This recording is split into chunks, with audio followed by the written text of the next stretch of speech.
ஹேர்மேட்ஸ் today பார்க்க போகிறது Jungkook FF my second wife part 5. Jungkook இப்போ வைனை முடிஞ்சளவு சமாதானப்படுத்தி அமைதியாக சோஃபாவில் உட்கார வச்சுட்டாங்க. பாட்டிமா ஜங்குக் பக்கத்தில் உட்காந்து தன்னோட டியர்ஸை வைப் பண்ணிக்கிட்டே, என் பேத்திக்கு மம்மி டாடி கிடையாது, நான் தான் குழந்தையிலேருந்து வளர்த்தேன். எங்கள் கிராமத்தில் நாங்கள் பெரிய சொத்துக்காரவங்க. என் பையனுக்கும் மருமகளுக்கும் பாம்பு கடிச்சு செத்து போயிட்டாங்க. அன்னையிலேருந்து என் பேத்திக்கு நானாவது உயிரோடு இருக்கணும்னு சொல்லிவிட்டு என் வயக்காடுகளெல்லாம் பராமரிக்காமல் விட்டுப்புட்டேன். முடிஞ்ச அளவுக்கு என் சொத்து பத்துக்கையெல்லாம் விற்றுப்புட்டு கடைசியில் சாப்பாட்டுக்கு வழி இல்லாமல் கடனை உடனே வாங்கினேன். அந்த கடனுகளை அடைய முடியாமல் மேற்கொண்டு கடனை வாங்கி நாங்கள் இருந்த எங்கள் பக்கலாவையும் விற்றுப்புட்டு அந்த பணத்தோடு இந்த ஊருக்குள்ளே முடியாதுட்டோம். என் கிராமத்துக்கெல்லாம் என்னால் போக முடியாது, கடன்காரனுங்க வந்து பிடிச்சிக்குவானுங்க. இப்போ பயமாக இருக்குது எனக்கு இந்த வீட்டுக்குள்ளே இருக்கிறதுக்கு. எவனு தெரியலை, ஒருத்தன் வந்து என் பேத்தி ஏதோ பண்ண பார்த்துட்டா, எனக்கு பயமாக இருக்குது, காப்பாற்றுங்க. என் பேத்திக்கு நான் நிறைய நகை சேர்த்து வச்சுருக்கேன், கல்யாணத்துக்கு பெரிய செட்டில்மெண்ட் வச்சுருக்கேன்னு சொன்னேனே, எல்லாம் கடன் வாங்கின பணம் தான், காப்பாற்றுங்க அப்படின்னு அழுகிறாங்க பாட்டிமா. ஜங்குக் அமைதியாக பாட்டிமா சொன்னதை கேட்டுகிட்டே இருந்துட்டு, கடனை வாங்கிக்கிட்டு இங்கே ஒடியாந்துட்டிங்களா அப்படின்னு கேட்குறாங்க. ஆமாம், தெரியாமல் பண்ணிட்டே. திரும்பி அவன் வீட்டுக்கு வந்து எதுவும் பண்ணிவிட்டானா என்ன பண்ணுறது, பயமாக இருக்குது தம்பி. நீங்கள் தான் நிறையா பணம் வச்சுருக்கீங்களே, எங்களை வேறு இடத்துக்கு கூட்டி போய் இருக்க வச்சுருங்க, என் பேத்தி விட்டு சம்பளத்தில் கழிச்சுக்கோங்க அந்த காசை ப்ளீஸ் அப்படின்னு அழுகிறாங்க பாட்டிமா. ஜங்குக் அப்படியே வைனை தான் வந்து பார்க்குறாங்க. வைன் அப்படியே தன்னோட 2 நீஸையும் ஹக் பண்ணிக்கிட்டு அப்படியே ஒரு பிளாங்கெட்டை நெக்கோடு சேர்த்து கவர் பண்ணிக்கிட்டு ஆப்போசிட் சோஃபாவில் அழுதுகிட்டு உட்காந்துட்ருக்காங்க. ஐயோ கடவுளே, அந்த பார்ட்டிக்கு நான் கூட்டிகிட்டு போகாமல் இருந்திருக்கணும். அங்கே கூட்டிகிட்டு போனால் தான் பிரச்சனையோ அப்படின்னு தனக்குத்தானே மனசுக்குள்ளே நினச்சிக்கிட்டு, வைன் இங்கே பாரமோ, பயப்படக்கூடாது பாட்டி, நீங்கள் பயப்படாதீங்க, அவன் இங்கே வரமாட்டான் அப்படின்னு சொல்கிறாங்க. அந்த டைமில் பாட்டிமா ஜங்குக்கை பார்த்து, என்ன தம்பி சொல்கிறீங்க நீங்கள், திருப்பி வந்துட்டான், 1 வாரம் கழிச்சு 1 மாதம் கழிச்சு வந்து என் பேத்தி எதுவும் பண்ணுனா நான் என்ன பண்ணுறது, ரொம்ப பயமாக இருக்குது, நல்ல வேளை கடவுள் போல் வந்து காப்பாற்றுனீங்க அப்படின்னு அழுகிறாங்க பாட்டிமா. ஜங்குக் எதுக்காக ரிட்டர்ன் வந்திருப்பாங்க அப்படின்னா, ஜங்குக் வைனை வீட்டில் விட்டுட்டு கிளம்பும்போது ஹாலில் எந்த ஒரு அமௌண்ட்டும் இருந்திருக்காது. காரில் கிளம்பும்போது தான் நோட்டீஸ் பண்ணிவிட்டு அப்போ தான் நினைவுக்கும் வந்திருக்கும் ஜங்குக்கு, இவ்வளோ பணத்தை எப்படி அங்கேருந்து அப்புறப்படுத்தினாங்க அப்படின்னு சொல்லிட்டு ஒரு ஷாக்கிங்கில் தான் பாட்டிமாக்கிட்ட என்னென்னு விசாரிக்கணும்னு ரிட்டன் வந்திருப்பாங்க. அப்போ தான் மின்கு நல்லா மாட்டிக்கிட்டு ஜங்குக்கிட்ட நல்லா அடி வாங்கியிருப்பாங்க. மின்கு மேலே இருந்த கடுப்பில் நல்ல ஒரு சான்ஸ் கிடச்சிருக்குன்னு ஜங்குக்கும் நல்லா வெளுத்தி விட்டுருப்பாங்க. இதுதான் நடந்திருக்கு ஜங்குக் செகண்டாக வைனோட வீட்டுக்கு வந்து மின்குக்கிட்டேருந்து காப்பாற்றினதுக்கான ரீசன். ஜங்குக் இத்தனையும் மனசுக்குள்ளே யோசித்து பார்த்துட்டு இழுத்து ஒரு பிரீத் பண்ணிவிட்டு, கரெக்டு தான் நீங்கள் சொல்கிறது, அந்த மின்கு மாஃபியா கேங்கை சேர்ந்தவன், உண்மையிலேயே எப்போ வேணாலும் வரலாம், கரெக்டு தான். என்னோடய கெஸ்ட் ஹவுஸ் இருக்குது, எனக்கு வாடகையெல்லாம் நீங்கள் தர வேண்டாம். நான் எஸ்டர்டே நைட் கூட்டிகிட்டு போனேன் பார்ட்டிக்கு மின்கு வந்திருந்தான், அதனால் அந்த டைமில் உங்களை வைனை பார்த்துருக்கலாம். ஸோ ஃபாலோ பண்ணிவிட்டு வந்து வைனை ஹார்ம் பண்ண ட்ரை பண்ணியிருக்கலாம் நான் நினைக்கிறேன். ஸோ என்னால் தானே இந்த பிரச்சனை உங்களுக்கு, ஸோ நான் தான் உங்களுக்கு ஹெல்ப் பண்ணணும். இப்போவே உங்களோட முக்கியமான ஸ்டஃபிங்ஸ்லாம் எடுத்துக்கோங்க. இதுக்கப்புறம் என்னோடய மேன்ஷனில் என்னோடய கெஸ்ட் ஹவுஸில் நீங்கள் தங்கிக்கலாம். என்னோடய ஆஃபீஸ்க்கு பக்கத்துலேயே தான் கெஸ்ட் ஹவுஸ், வாக்கிங் டிஸ்டன்ஸ்லாம் இருக்குது. ஸோ நீங்கள் ஸ்டஃபிங்ஸ்லாம் எடுத்துக்கிட்டிங்கன்னா கிளம்பிடலாம் அப்படின்னு சொல்கிறாங்க ஜங்கு. அதெல்லாம் ஒன்றும் இல்லை தம்பி, இங்கே வந்தே ஒரு 6-5 மாதம்தான் ஆச்சு. சில பொருட்களை தான் வாங்கி வச்சுருந்தோம்.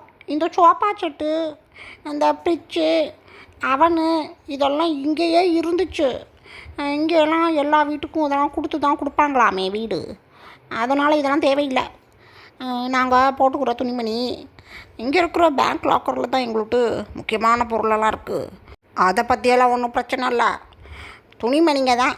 அப்புறம் கலராக போட்டுக்கிறதுக்கு ஏதாவது நான் தான் வாங்கி வச்சுருப்பேன். இதெல்லாம் எடுத்துக்கிட்டு நான் வந்துடுறேன். அப்புறம் வேற என்ன, அவ்வளோதான், துணிமணி தான், வேறு ஒன்றும் இல்லை.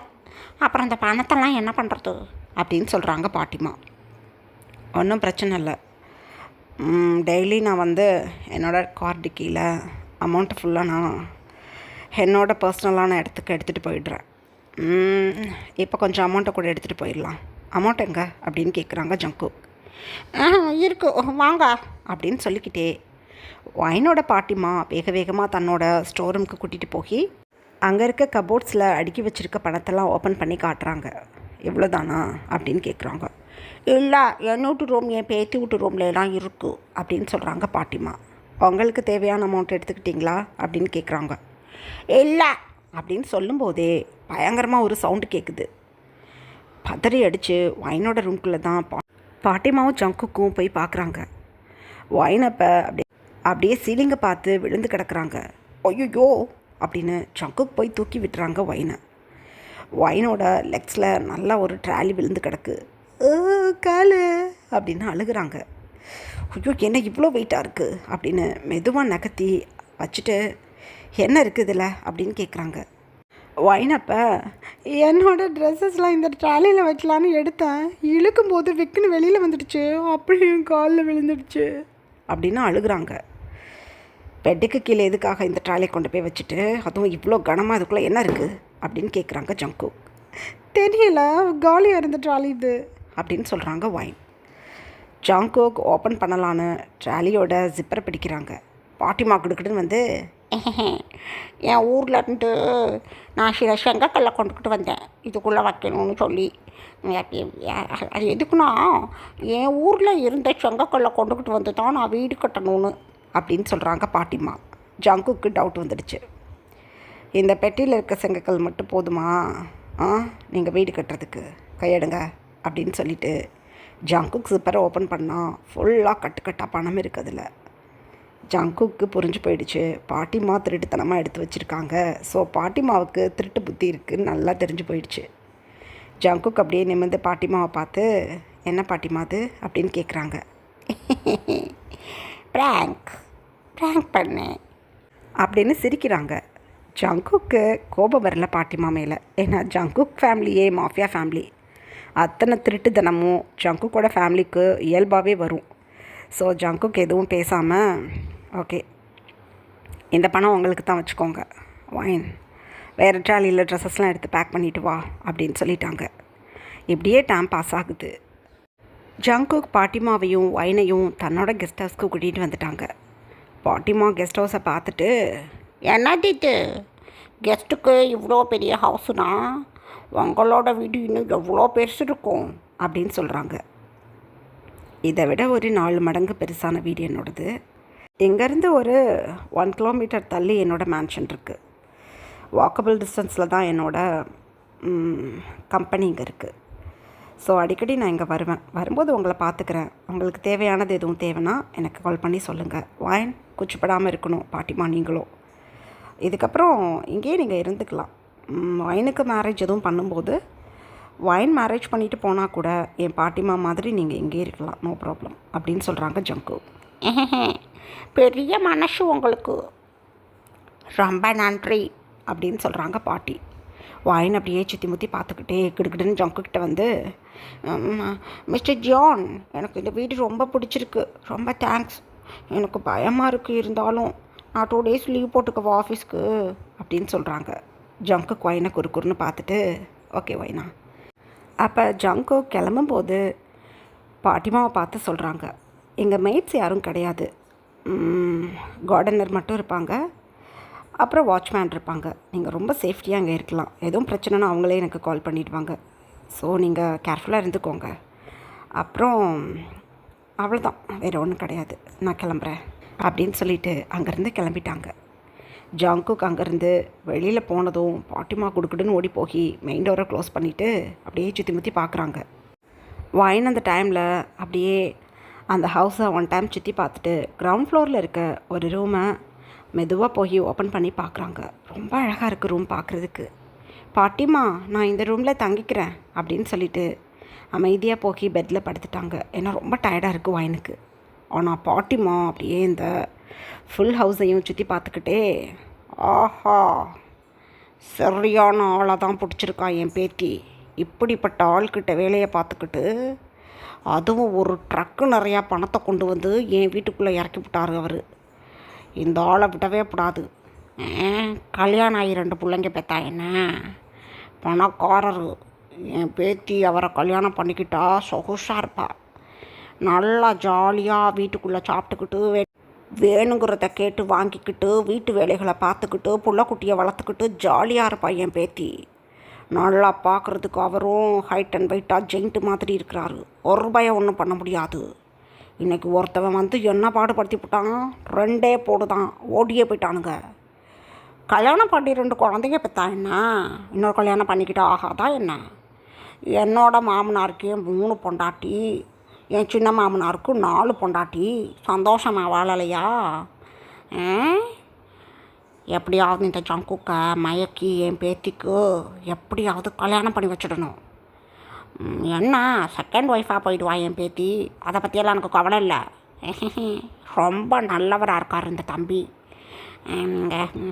ஏதாவது பண்ணுறேன், நான் சொகுசாக இருக்கிறதுக்கு என்ன வேணாலும் பண்ணுவேன் அப்படின்னு பாட்டிமா தனக்குத்தானே நினச்சிக்கிட்டு ஹேயாக ஒரு ரூம்குள்ளே போய் படுத்துட்டாங்க.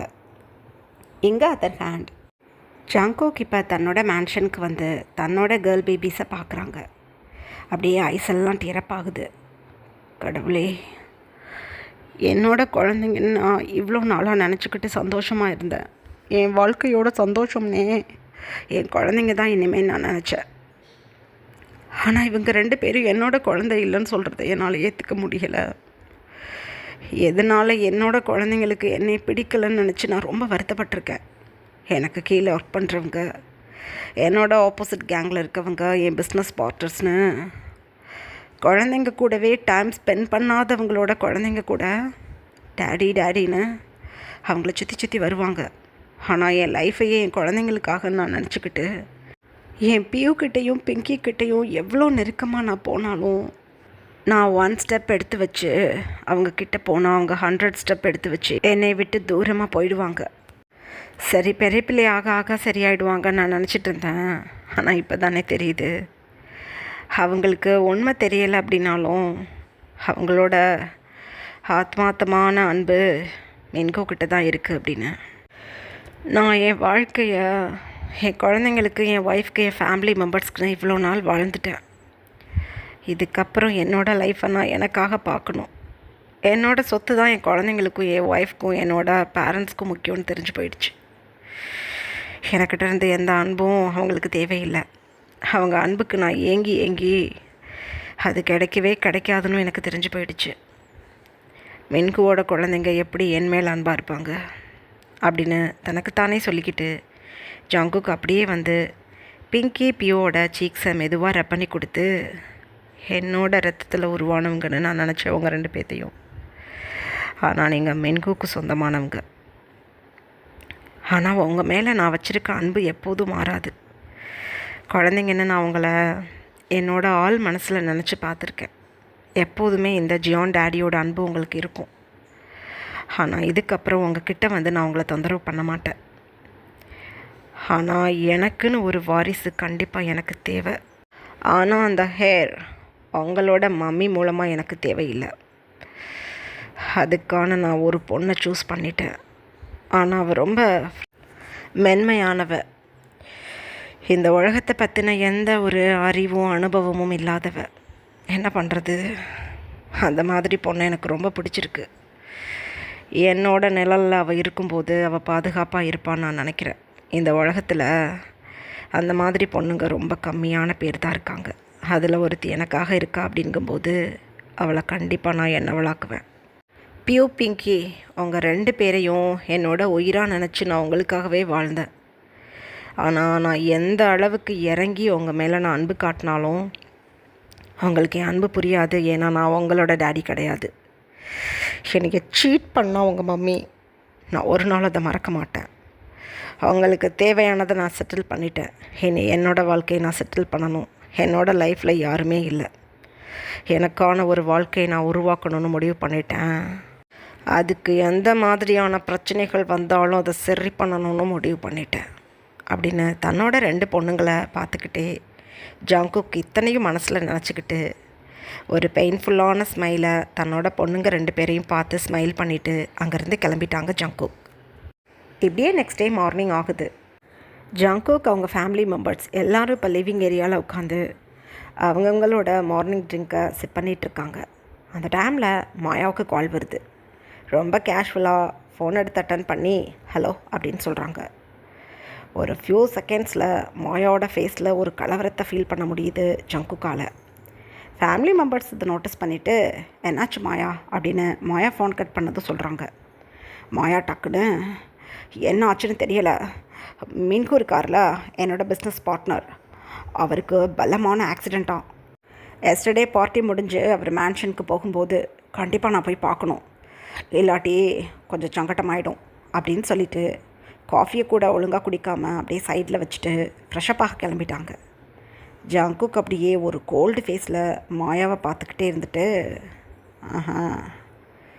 எஸ்டர்டே என்னோடய லாங் கோட்டில் அவ்வளோ பிளட் ஸ்டைன்ஸ் இருந்தது, துளி கூட அதை பற்றி நீ கவலைப்படலை, இப்போ இப்படி துடிச்சு ஓடுற நீ, உனக்கு இருக்குடி, உனக்கு இருக்குது அப்படின்னு தனக்குத்தானே நினச்சிக்கிட்டு ஜங்குக்கும் அங்கேருந்து கிளம்பி ஃப்ரெஷ்அப் ஆகிட்டு மாயாவுக்கு முன்னாடியே வந்து வெயிட் பண்ணிகிட்ருக்காங்க லிவிங் ஏரியாவில். மாயா ஒரு ½ லேட்டர் ரொம்பவே வேகமாக ஸ்டேர்ஸில் வந்துட்டுருக்காங்க. ஜங்குக்கு மாயா வரும்போதே மாயா நானுமே பார்க்கணும் மின்குவை, சேர்ந்து போகலாம் வா அப்படின்னு சொல்கிறாங்க. மாயாவுக்கு பேச முடியல, ரெஃப்யூஸும் பண்ண முடியாது. ஓகே வாங்க போகலாம் அப்படின்னு சொல்லிவிட்டு மாயா ஜங்கு கூட கிளம்பிட்டாங்க. இப்படியே டைம் பாஸ் ஆகுது. மின்கு பக்கத்தில் அமைதியாக நின்றுக்கிட்டு இருக்காங்க மாயா. பக்கத்தில் ஜங்கு தன்னோட ஹேண்ட்ஸை பேண்ட் பேக்கெட்டில் வச்சுக்கிட்டே என்ன மின்கு அடி பலமாக பட்டுருச்சா அப்படின்னு கேட்குறாங்க. மின்கு அப்போ ஜங்குக்கை பார்த்து ஜங்கோக் பேசாத, எனக்கு ஹிப்பே போச்சு, சுத்தமாக எனக்கு சைடில் கூட திரும்பி படுக்க முடியலை. ஏன்டா அப்படி என்னை உதச்ச? ஏன் உதச்ச? மாஃபியா வேர்ல்டில் ஒரு பொண்ணை பிடிக்கிறதும் அவகிட்ட போய் அப்படி இப்படி இருக்கிறதும் சகஜம். உனக்கு சுகர் பேபி இல்லையா?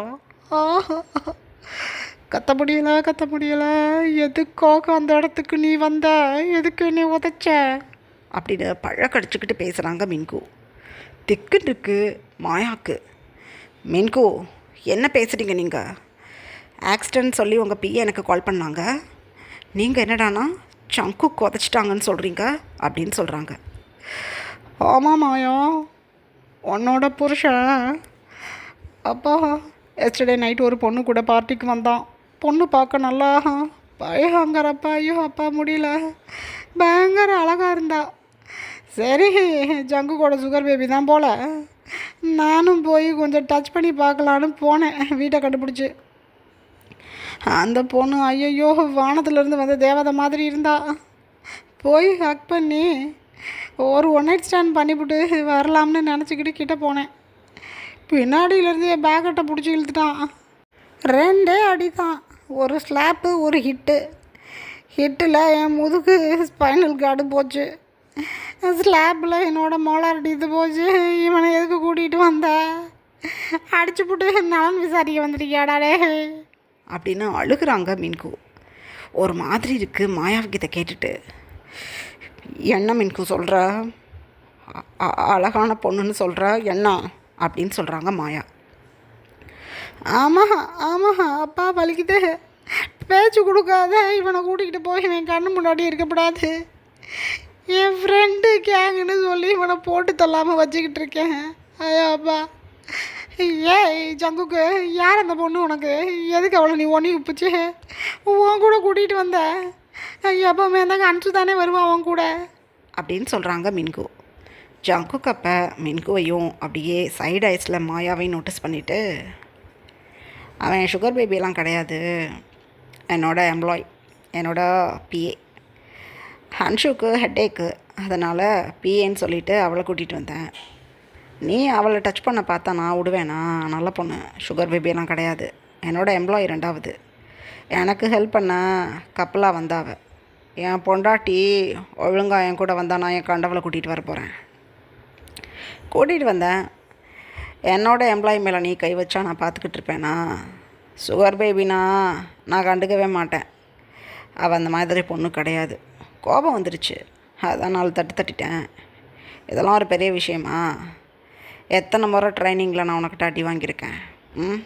அப்படி இருக்கும்போது என்ன அப்படின்னு சொல்கிறாங்க. ட்ரைனிங்கில் சண்டைக்கு மோத விடுவானுங்கடா, அப்போ அடிச்சிருப்பேன் நீ சின்ன பிள்ளையா இருக்குன்னு. ஐயோ அப்பா, என்னை இப்படியா வதக்குன்னு உதைவ?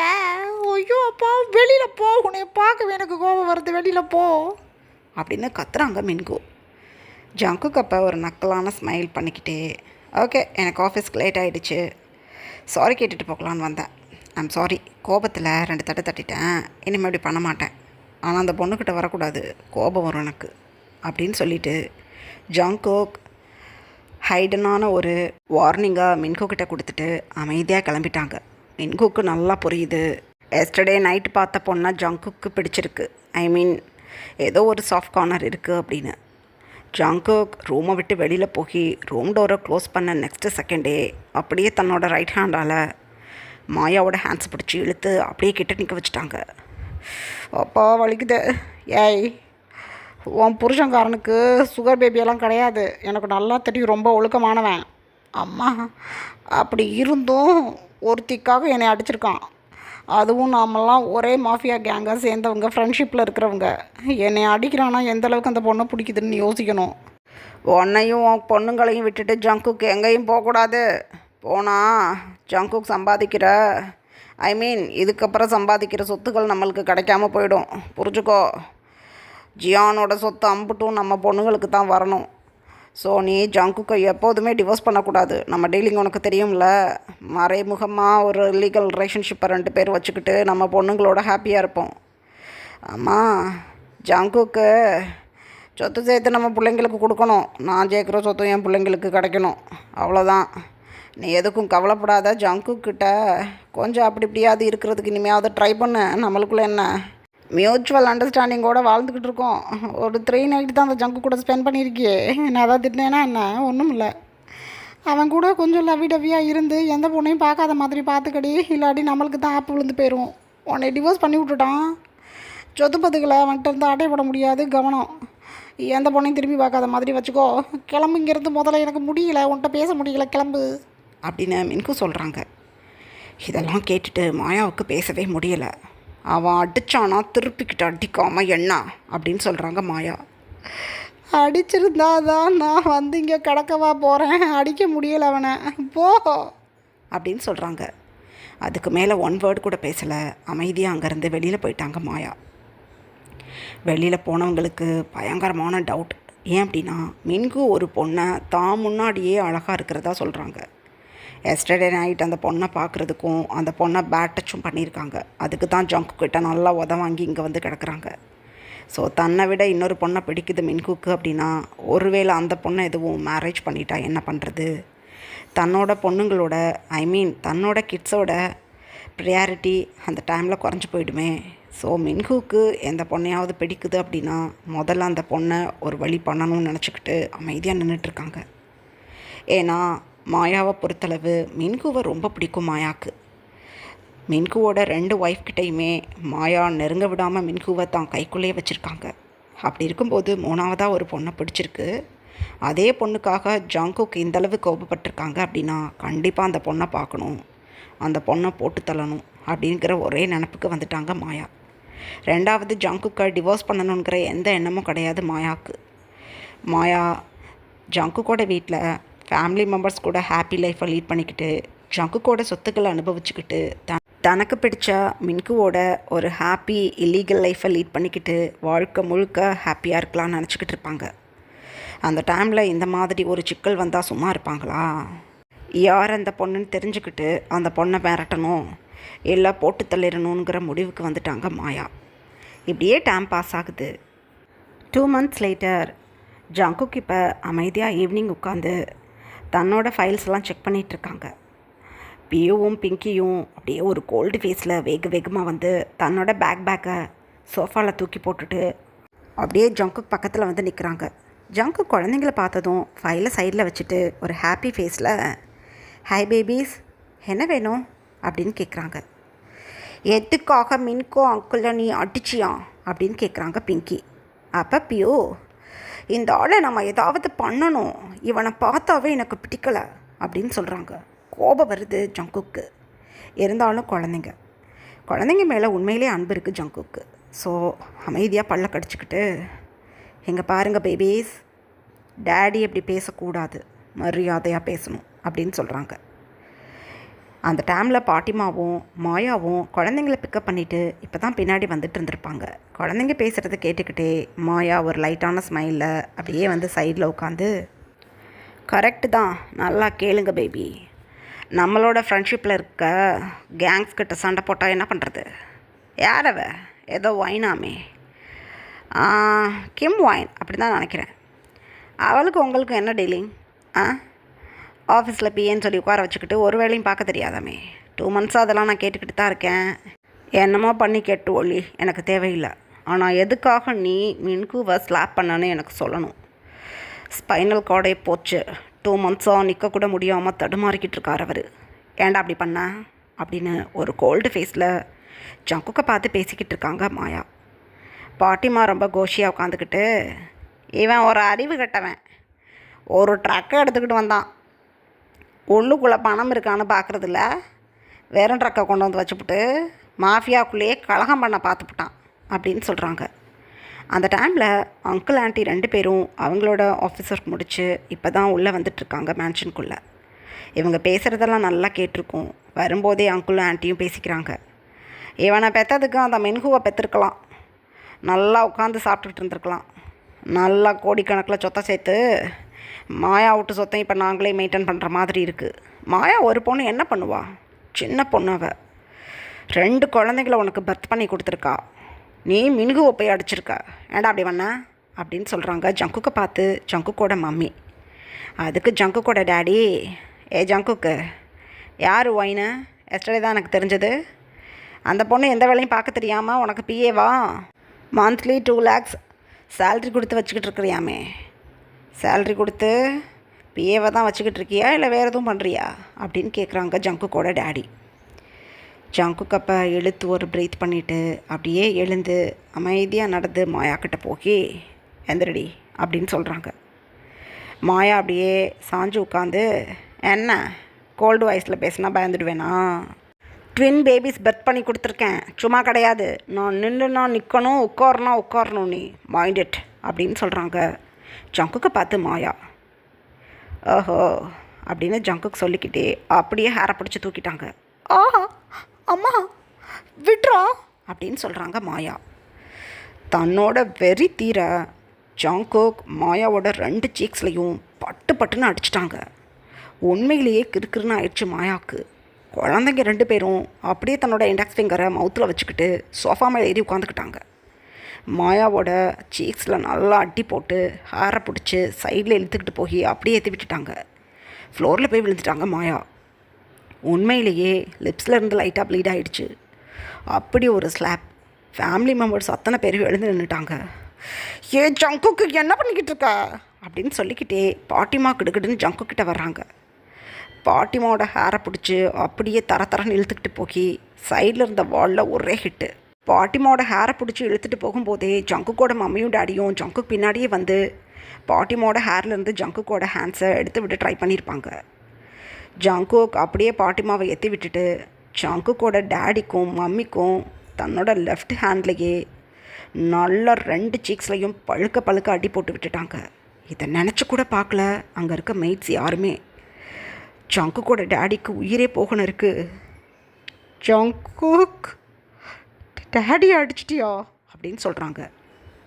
தன்னோட ஷூ லெக்கால் ஓங்கி ஒரு ஹிட்டு கொடுக்குறாங்க தன்னோட டேடியோட நீஸில்.